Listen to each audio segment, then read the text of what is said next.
39 al 40, Hechos capítulo 2, versos 37 al 40.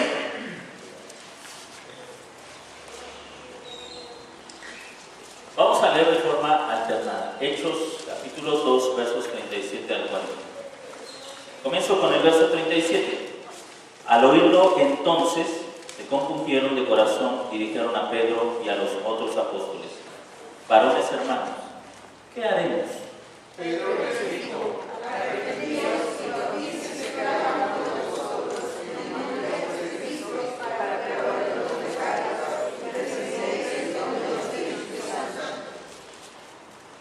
Porque para vosotros es la promesa, y para vuestros hijos, y para los que están lejos, para cuantos llame el Señor nuestro Dios.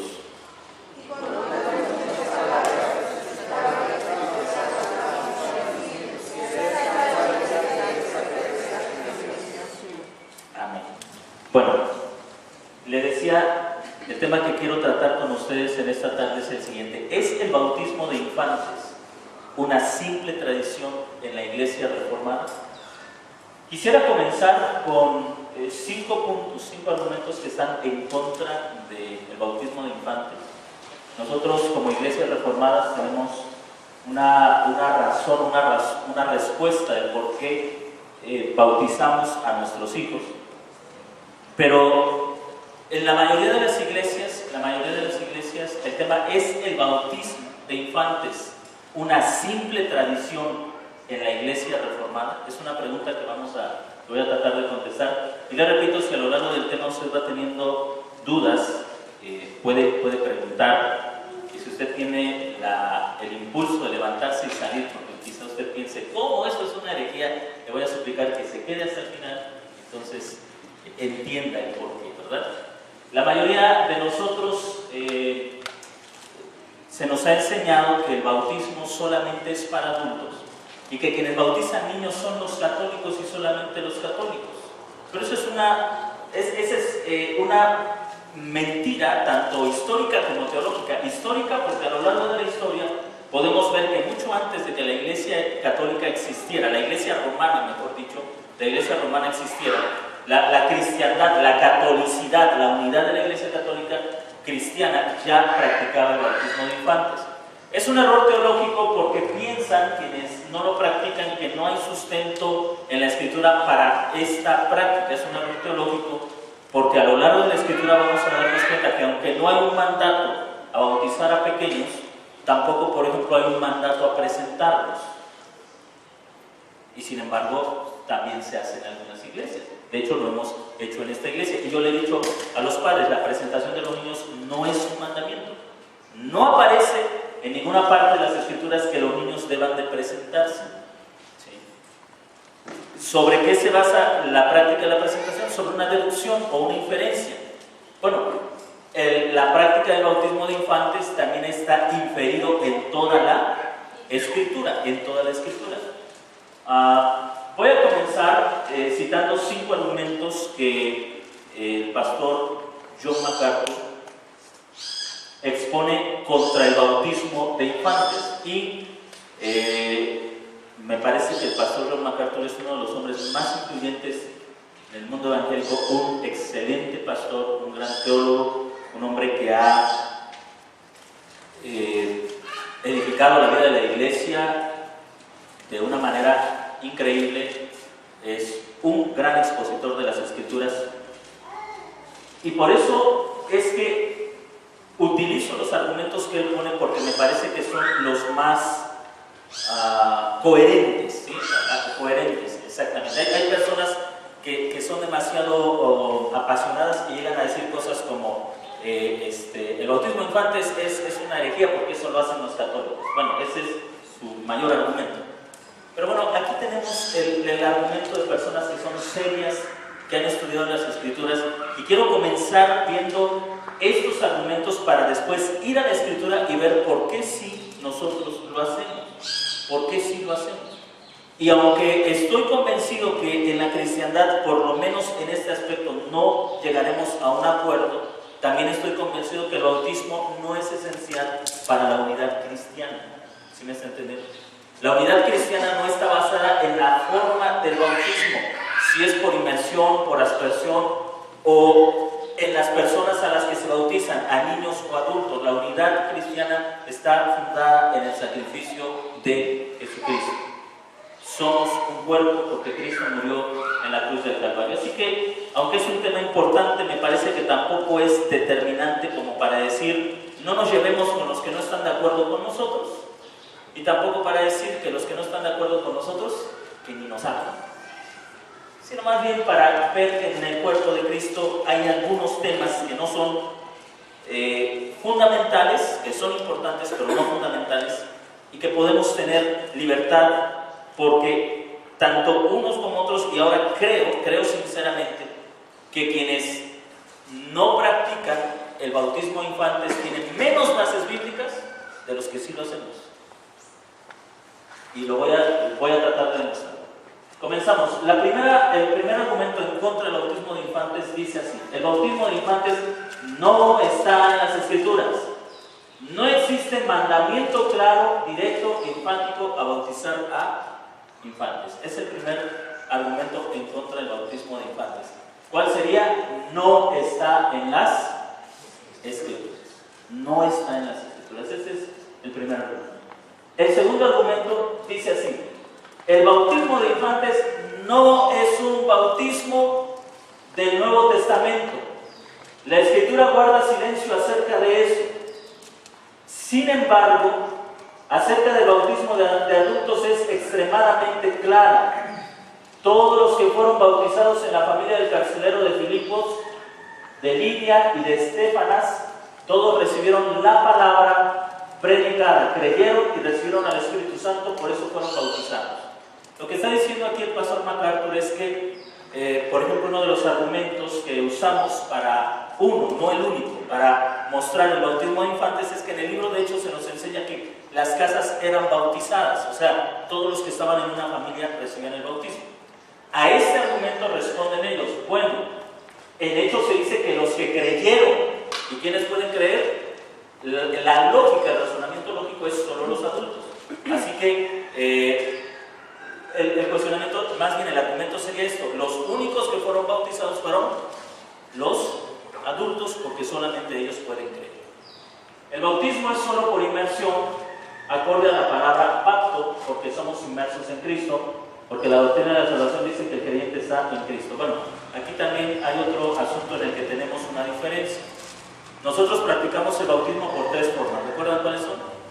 Inmersión, aspersión y efusión.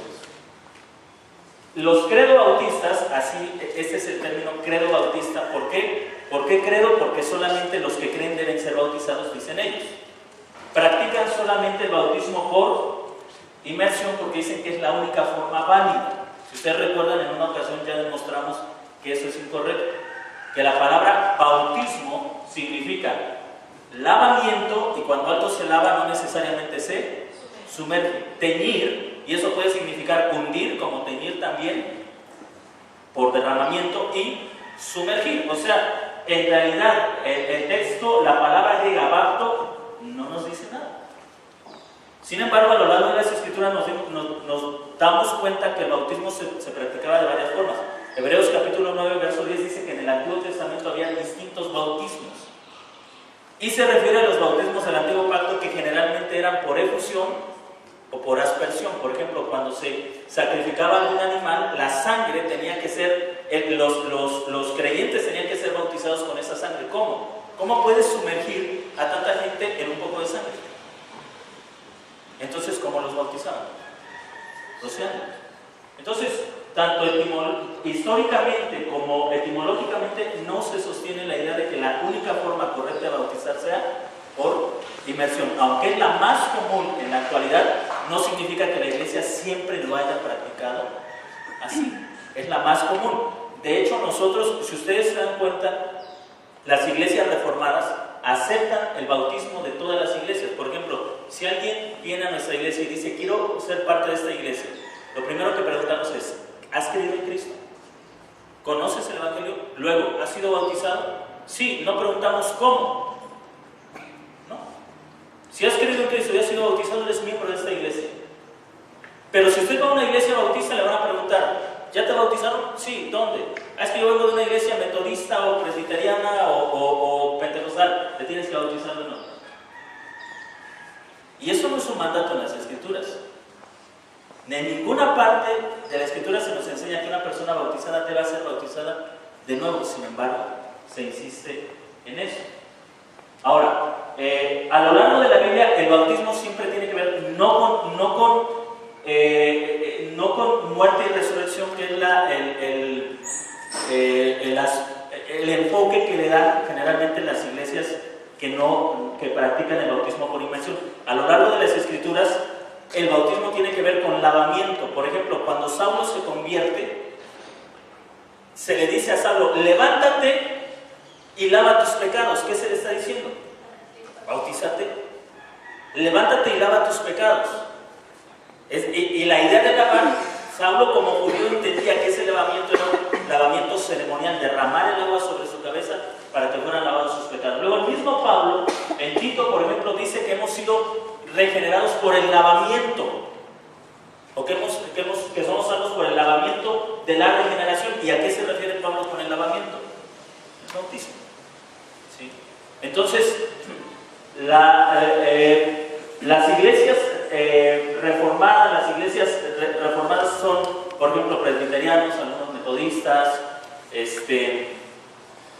hay algunos bautistas también que se consideran reformados, pero no están de acuerdo en este punto, no creen que el bautismo sea lavamiento, sino más bien muerte y resurrección. Pero las iglesias que son tradicionalmente reformadas, incluso las iglesias anglicanas, todas están de acuerdo en una cosa, que el lavamiento siempre ha significado purificación, el bautismo siempre ha significado purificación o limpieza de pecados, limpieza de pecados. Así que en este segundo argumento, todavía no los estoy contestando, solo es una introducción. El bautismo de infantes no es un bautismo porque el infante no puede creer y por lo tanto no debe ser bautizado, porque según ellos el bautismo solamente es señal de muerte y resurrección. Y entonces, como el infante no tiene fe, ¿cómo puede morir y resucitar? Es imposible para ellos, pero vamos a dar respuesta más adelante. Luego tenemos el tercer argumento, que dice, el bautismo de infantes no reemplaza la circuncisión. Y luego dice, en ese argumento, el pastor MacArthur, la Escritura nunca hace esa conexión. Ellos, la palabra paedo bautista significa los que bautizan infantes. Paedo viene del griego pais, que significa niño, y bautismo, o sea, bautismo de niños.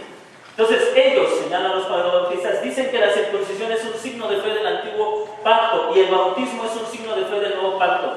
Eso es algo simplista, concluye el pastor MacArthur, y más adelante vamos a dar respuesta a este argumento. De hecho, no es una respuesta a sus argumentos, pero conforme vayamos viendo, usted se va a dar cuenta que se pueden responder estos argumentos. No es una respuesta a los argumentos del pastor MacArthur.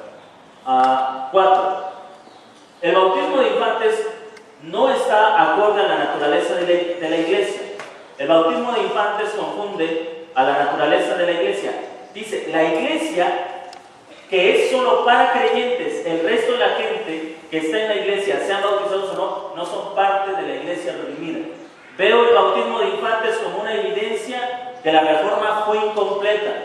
Tanto Roma como Lutero, como los demás reformadores, no entendieron la doctrina de la iglesia del Nuevo Testamento. Lo que está diciendo el pastor es que la iglesia solamente está compuesta de puros creyentes, solamente creyentes. En la iglesia no hay gente que no sea salva, y solamente esos que han sido bautizados son parte de la iglesia. Por eso es que el miércoles explicaba, ellos llevan a un extremo esto, y entonces pueden decir, al no entender correctamente esto, que a lo largo de la historia la iglesia siempre ha estado compuesta por creyentes y no creyentes dentro del pacto, llegan a decir que una persona puede cometer cualquier tipo de pecado, incluso el ateísmo, como decía un escritor, y seguir manteniendo su salvación.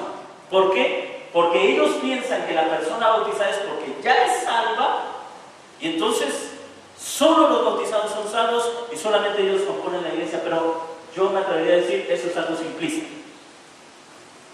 No es una correcta comprensión de la relación de pacto que hay entre Dios y su pueblo, y cómo dentro de ese pueblo, a lo largo de la historia bíblica, nos encontramos a creyentes y no creyentes siendo parte de un solo cuerpo. Si la iglesia estuviera solamente compuesta por puros creyentes, ¿por qué los apóstoles amonestan a guardar la fe, a arrepentirse, a mantenerse? ¿Por qué los apóstoles amonestan eso si la iglesia solamente está compuesta por puros creyentes? Sería incongruente. Pero bueno, vamos a contestar más adelante a eso. 5. El bautismo de infantes no está de acuerdo con la soteriología. Soteriología es salvación, usando una raíz griega, soteriología reformada. Y dice: he dedicado los 2 años de mi vida a explicar con claridad el Evangelio, la salvación por la sola fe, la regeneración, la justificación, la santificación, y encuentro que el bautismo de infantes contribuye a confusión en cuanto a eso, porque no hay fe en los niños, no hay comprensión del Evangelio, no pueden arrepentirse. Y aquí quisiera señalar algo. A una pregunta que le hicieron al pastor MacArthur sobre qué pasa con los niños que mueren abortados o asesinados, ¿qué piensa él? Él dijo: creo que todos los niños, sin importar si son de padres creyentes o no creyentes, van al cielo. Pero si le preguntas a él mismo, ¿qué se necesita para ser salvo? ¿Qué se necesita? Creer. Y el niño no puede ser bautizado porque no puede creer, pero puede ir al cielo aunque no puede creer. Lo mismo contesta el pastor John Piper a una pregunta similar. Él dice: yo no creo que los niños del pacto vayan al cielo, yo creo que todos los niños van al cielo. Le repito, nosotros, de mi parte, yo soy muy agradecido con ministerios como el del pastor John Piper, John MacArthur, porque son extraordinarios expositores de las Escrituras. Sin embargo, hay algunos aspectos en los que no podemos estar de acuerdo y entendemos claramente su postura. La intención no es decir no los escuchen, no, creo que son increíbles expositores que han dado mucho a la fe, pero hay aspectos en los que no podemos estar de acuerdo porque la Escritura nos lo enseña. Ahora, le repito, estas no son situaciones así como para crear un cisma en la iglesia, para decir: quienes no están de acuerdo con nosotros, que no se lleven con nosotros, solamente con nosotros. ¿Están de acuerdo? No, yo creo que tenemos la bendición de tener amigos tanto a favor como en contra. Bueno, creo que esa no es una razón para que la iglesia se divida. Lo explico aquí porque es la iglesia local y nosotros sí tenemos que saber lo que creemos y por qué lo creemos y por qué lo practicamos. ¿Sí? ¿Por qué lo practicamos? ¿Por qué lo hacemos? Eso es lo que nosotros tenemos que aprender. Cuando alguien lo hace o no lo hace, bueno, si es de otra iglesia, está bien, está bien. No es algo por lo que nosotros tengamos que discutir. Bien, aquí tenemos estos 5 puntos. Vamos a entrar al tema y MacArthur dice en su primer argumento: no hay un mandato claro en la Escritura que mande el bautismo de infantes. Y eso, estamos de acuerdo en eso. Ningún padre bautista ha dicho que hay un mandato claro en las Escrituras que nos ordena bautizar a los niños. Entonces, ¿por qué lo hacemos? ¿Por qué lo hacemos? Bueno, porque es una bonita tradición. No es una tradición. No es una tradición. No hay ningún mandato claro a que se bauticen los niños. Y yo pudiera hacer un argumento también hacia quienes lo niegan. Por ejemplo, ¿puede alguno mostrar un mandato claro de que debemos reunirnos el domingo?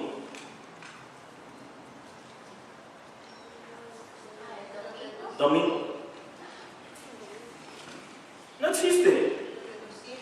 Lo deducimos. Entonces, dentro de los bautistas hay bautistas del séptimo día, o sea, bautistas que se reúnen en sábado. Ellos son congruentes, porque si hay un mandato a guardar el sábado, pero existe un mandato en la Biblia para reunirnos el domingo. No, ¿cómo es que la iglesia se reúne el domingo? Porque se infiere de las Escrituras. Porque el domingo es el día en que el Señor Jesús resucitó de la muerte y comenzaron a recordarlo los cristianos. Tanto los judíos se reunían el sábado y también el primer día de la semana, que sería nuestro domingo, como recordatorio de la resurrección de Cristo. Y esta inferencia ha dado lugar a que la iglesia de todos los tiempos, desde el siglo I, II hasta ahora, nos reunamos el domingo, aunque no existe ni un mandato en la Escritura que diga que la iglesia debe reunirse el domingo, pero se infiere. Ahora, cuando hablamos del bautismo de infantes, tenemos que ver que ellos comienzan en el Nuevo Testamento. Ellos dicen, no hay ni un mandato claro en el Nuevo Testamento que diga que los niños deben ser bautizados, porque ellos piensan que la iglesia comenzó a existir en el Nuevo Testamento. Sin embargo, la Escritura es clara. Por ejemplo, la Escritura de los Hebreos dice que la iglesia viene desde el Antiguo Testamento y que los creyentes de nuevo se han acercado a aquella iglesia del Antiguo Testamento. Para nosotros la iglesia no comenzó a existir en el Nuevo Testamento, comenzó a existir cuando Dios llamó a Abraham y prometió hacer de él una gran nación. Ahí están las bases o los cimientos de la iglesia cristiana. Por eso es que ellos no pueden entender por qué nosotros tenemos una práctica que aparentemente no está en el Nuevo Testamento, porque ellos piensan que antes del Nuevo Testamento no existía iglesia. Pero ese es un error. La iglesia ha existido desde mucho antes. De hecho, el Señor, cuando la Confesión de Fe de Westminster dice que Cristo vino por su iglesia, no solamente está hablando de la iglesia de este tiempo, está hablando de la iglesia del Antiguo Pacto, a la cual se le había prometido un Redentor y a la cual nosotros hemos sido injertados en Cristo. Así que, para que nosotros entendamos el bautismo de infantes, tenemos que comenzar con el entendimiento de la relación que Dios tiene con el pueblo. Dios nos muestra en la Escritura que ha decidido relacionarse con el hombre a través de pactos. Por ejemplo, solo voy a mencionarlos, ya en algún momento los estudiamos. La Biblia nos enseña que cuando Dios creó a Adán, entró en un pacto que es conocido como el pacto de obras y también el pacto de la creación, donde Dios le dijo a Adán: fructifica, multiplica y juzga la tierra, o gobierna la tierra. A veces es un pacto donde no solamente estaba incluido Adán, sino también toda su descendencia. Y no solamente en el pacto adánico o en el pacto de la creación, no solamente estaban incluidos los salvos, también los incrédulos. Si solamente estuvieran incluidos los salvos, mis hermanos, entonces diríamos que los incrédulos no tienen hijos. No podrían tener hijos, ¿sí me está entendiendo? Porque sería un pacto solamente con su pueblo, pero es un pacto. A estos pactos se les llama pactos universales porque incluyen creyentes y no creyentes. Nosotros somos testigos de cómo gente que no es creyente ha prosperado en esta tierra, y no me refiero a quienes a través del abuso, a través del pecado prosperan, sino a través del trabajo prosperan como cumplimiento de este pacto de la creación. Juzga la tierra, gobierna, ejerce dominio sobre la tierra. Luego tenemos el pacto con Noé, cuando lo encontramos en Génesis capítulo 8, Génesis capítulo 9, donde Dios establece este pacto de la preservación, donde Dios promete que nunca más volverá a destruir la tierra con un diluvio. Este pacto también es un pacto universal, donde están incluidos creyentes y no creyentes. Se les llama pactos universales, porque están incluidos todo tipo de personas. Luego tenemos los pactos que se le conocen como pactos nacionales. El pacto con Abraham, pacto con Abraham, pacto con Moisés y pacto con David. Son pactos nacionales, pero incluso en estos pactos nacionales están incluidos creyentes y no creyentes. Ahora, es un poco limitado. Mientras que en los pactos universales está incluida toda la humanidad, en los pactos nacionales está incluido el pueblo, pero dentro de ese pueblo hay creyentes y no creyentes, ¿sí? Creyentes y no creyentes. Estos pactos nacionales, el pacto con Abraham, el pacto con Moisés y el pacto con David, estos pactos nacionales incluyen también a incrédulos, no solamente a los creyentes. De manera que nosotros podemos darnos cuenta que en el antiguo pacto muchos disfrutaron de las bendiciones de Dios, aunque finalmente se perdieron, murieron sin ser salvos. ¿Por qué? Porque ellos estaban dentro de estos pactos, pero algo que nos enseña eso también es que estar dentro del pacto no necesariamente es ser salvo. ¿sí? Estar dentro del pacto no significa ser salvo, sino ser llamado a una relación significativamente diferente a la que tiene el resto de la gente. En 1 Corintios capítulo 7, la idea de esto se mantiene. 1 Corintios capítulo 7,